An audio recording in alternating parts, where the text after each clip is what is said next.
Portanto, eu estava a dizer que quando a Marta, a nossa terapeuta da fala, me fez o convite para estar aqui presente hoje, a minha reação de imediato foi dizer não. E não porquê?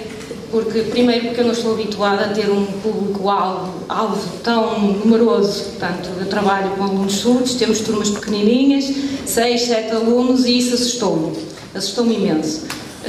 Mas por que não aceitar este desafio?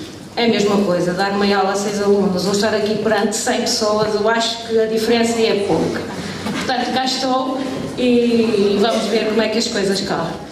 Portanto, eu venho-vos falar hoje um bocadinho sobre o ensino da matemática a alunos surdos. Portanto, acho que é importante nós refletirmos um pouco sobre a transmissão de conhecimentos e as metodologias pedagógicas no ensino da matemática através da LGP. Vou falar, portanto, vou dividir em duas partes, principais dificuldades que estes alunos têm ao nível da disciplina e as dificuldades que eu, como professora de matemática, tenho a ensinar a estes alunos. Portanto, relativamente às dificuldades dos alunos, já foram praticamente faladas hoje aqui, mas rapidamente vou referenciar. Portanto, eles iniciam a língua natural, ou seja, a língua gestual, tardiamente, por vários motivos. É bom saber que atualmente estas dificuldades estão a ser diluídas através da intervenção precoce. É muito bom saber isso. Este início tardio da língua natural provoca um atraso do domínio de uma linguagem que se vai refletir posteriormente em dificuldades. Dificuldades estas que, ao nível da matemática, estão relacionadas com várias capacidades. A capacidade de abordar assuntos abstratos, a capacidade na aquisição de conceitos científicos e a capacidade de aquisição de conceitos espontâneos mais abstratos, de maior nível de generalização. São alunos que têm um fraco domínio da língua portuguesa escrita. E isto é mau, porque nós não podemos dissociar a matemática da língua portuguesa. Portanto, as dificuldades que eles têm na língua portuguesa vão-se repercutir no sucesso à disciplina de matemática.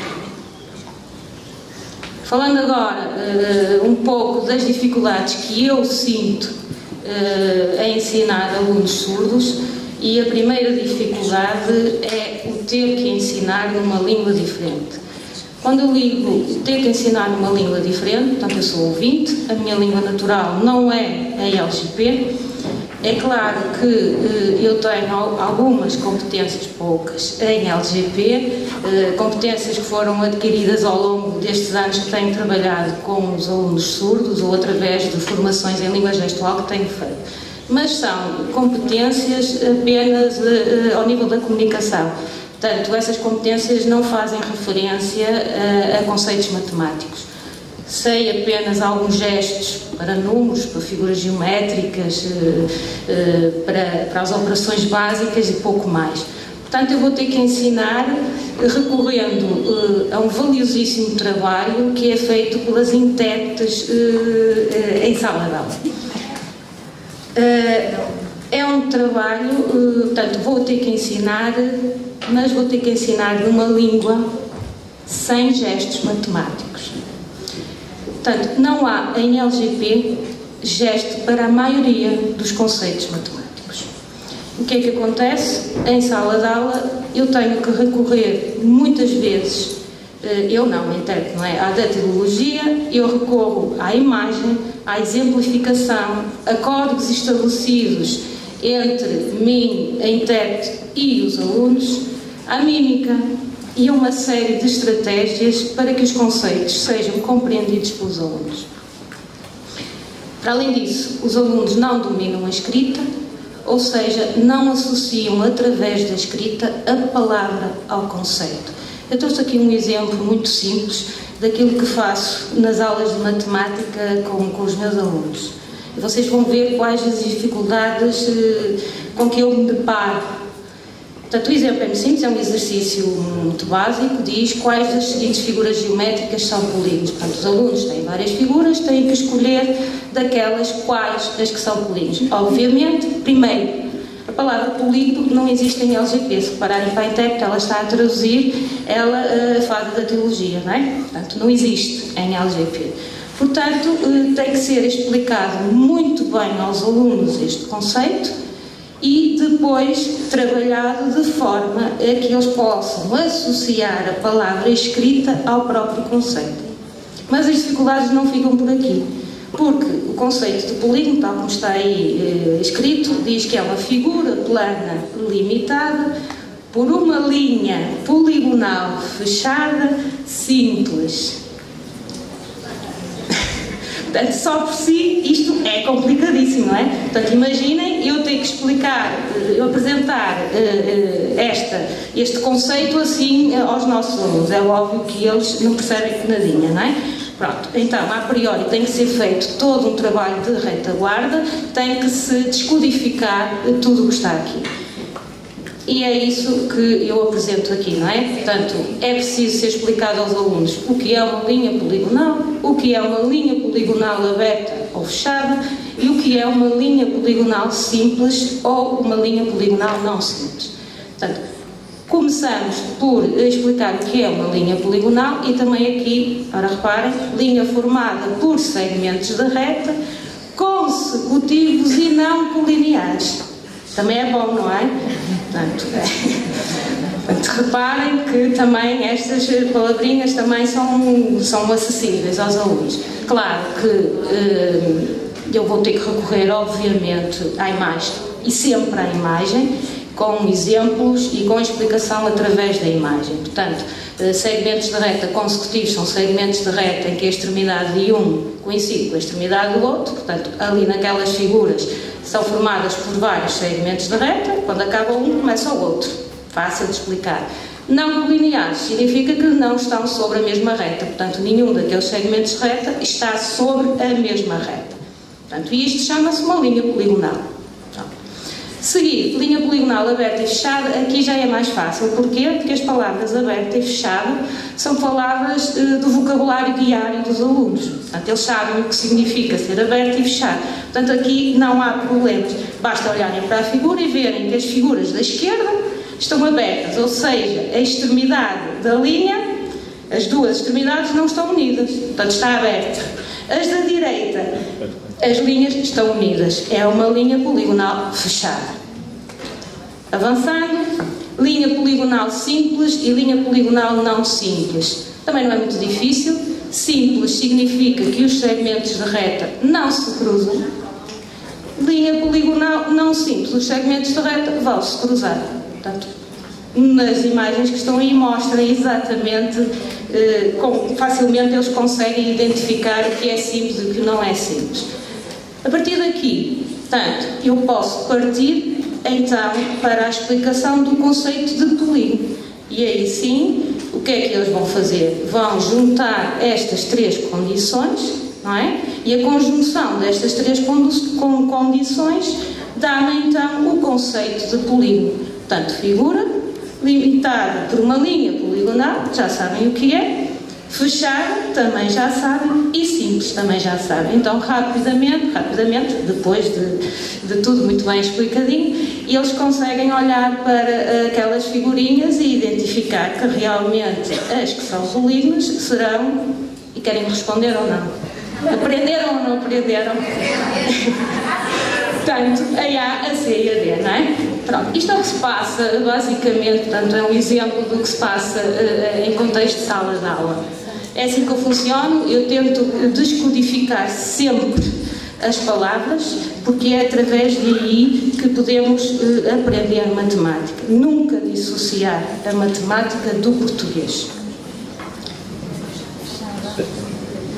Vou continuar com as dificuldades, porque elas não ficam por aqui. Portanto, há falta de material de apoio específico para os alunos surdos. Portanto, eles têm, à semelhança dos alunos ouvintes, os livros escolares, que, devido ao fraco domínio da escrita, eles não os podem explorar de forma autónoma.